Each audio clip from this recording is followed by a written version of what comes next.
आराधना करना मना है और ये गवर्नमेंट का आदेश है। आइए बात करेंगे वो परिस्थितियों के बारे में जो सच में परमेश्वर के वचन के अनुसार है और उसका प्रतिफल और भलाई भी क्या है। मिलकर बात करेंगे, प्रभु की स्तुति एक साथ करेंगे। आमीन। स्वागत है pastor Naresh Kumar. Thank you. आप जयपुर से लगभग 60 किलोमीटर दूर जी पास्टर जी, सामोद में आप रहते हैं। जी पास्टर जी। और वहाँ आप कितने सालों से सेवा कर रहे हैं? लगभग पास्टर जी मैं 2016 से सेवा कर रहे हैं पास्टर जी। 2016 से आप सेवकाई कर रहे हैं जी। कितने और सेवक हैं सामोद में? पास्टर जी लगभग 10 से 15 किलोमीटर के एरिया में और कोई दूसरा सेवक नहीं है, मैं ही वहाँ पर सेवा कर रहे हैं पास्टर जी। ओके। और हाल ही के दिनों में जैसे मैंने सुना कि आपको सताव का सामना करना पड़ा, जिसकी वजह से चर्च भी बंद है। जी पास्टर। आराधना अब नहीं होती। नहीं पास्टर जी।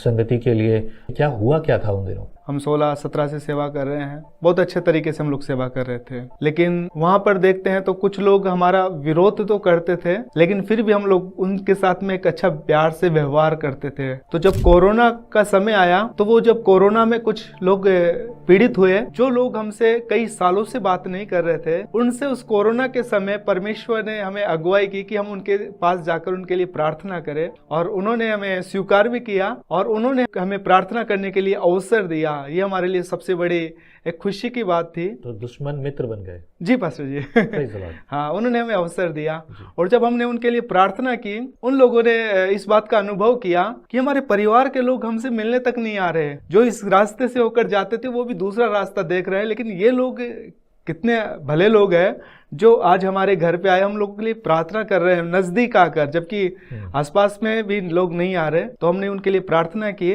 और वो भाई लोग थे, वो भी चर्च में आना आरंभ कर दिए। ऐसे और भी लोग कलीसिया में? जी पास्टर जी। Okay। हम लोग जाते थे वहां से तो वो लोग गालियां देते थे हमें, लेकिन प्रभु का धन्यवाद हो कि वही लोग हमारे मित्र बन गए। फिर उसके बाद में हम अच्छे से खुशी आनंद से वहां पर सेवा चला रहे थे। लेकिन हमारे कलीसिया के अंदर लोग बढ़ने के कारण बहुत दिक्कतें होने लग गई, क्योंकि छोटी जगह थी और फिर हम लोग प्रार्थना कर रहे थे दूसरी जगह के लिए।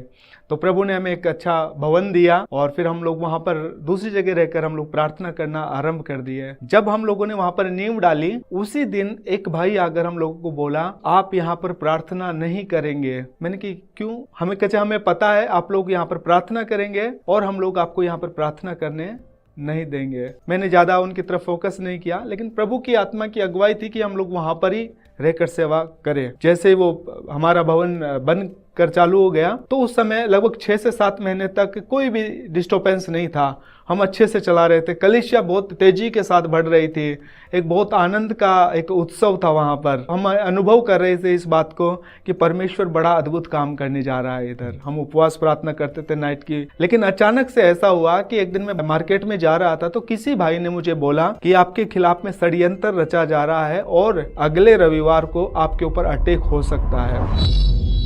मैंने इस बात को थोड़ा गौर से लिया और मैंने अपने कुछ लीडरों से बोला कि क्या किया जाए।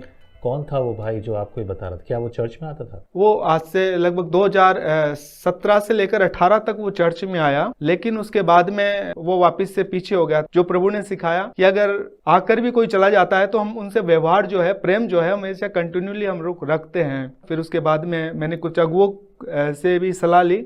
अगुओं ने कहा कि आप इस संडे को हम चर्च मत करो आने वाले संडे में, लेकिन हम तो बहुत उत्साहित थे उस समय। तो हम लोगों ने आने वाले जो संडे था उसको भी कलीसिया रख दी और जैसे ही हम लोग कलीसिया आरंभ की हम लोगों ने, तो हमारा चर्च चालू होता है 10 बजे। तुरंत 10:30 बजे मेरे पास में किसी का फोन आया, तो फोन मैंने इग्नोर कर दिया क्योंकि हम लोग साइलेंट करते हैं। लेकिन फोन सामने था तो किसी ने फिर टेक्स्ट मैसेज किया कि अर्जेंट। तो मैंने साइड में जाकर बात किया तो बोले कि कुछ लोग आपके ऊपर अटैक करने के लिए रास्ते में आ रहे हैं, तो बी अलर्ट।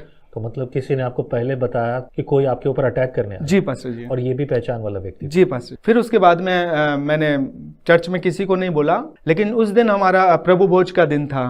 लेकिन प्रभु भोज हम लोगों ने कैंसिल किया और मैंने बोला आज की जो सभा है आज आराधना तक ही है और आज आराधना के बाद में हम आगे सभा नहीं चलाएंगे, सब अपने अपने घर खाना खाकर जा सकते हो। हमने तो सब आराम से खाना खाकर चले गए। तो मैंने सोचा कि अब तो कोई दिक्कत नहीं होगी। लेकिन रास्ते के अंदर कुछ बहनों का मेरे पास में कॉल आया कि रास्ते में कुछ बहनों को कुछ लोगों ने रोक लिया और उनके साथ में बुरा व्यवहार कर रहे हैं, गाली गलौज कर रहे हैं, उन लोगों से छीना चपटी करके उनके बैगों को छीन लिए हैं। तो मैं भी घर पे था, तो मैं भी थोड़ा सा डर गया। मैंने कहा कि ठीक है, आप कोई बात नहीं, आपसे कुछ चीज़ें ले लिए, कोई बात नहीं, आप सीधे चले जाइए अपने घर।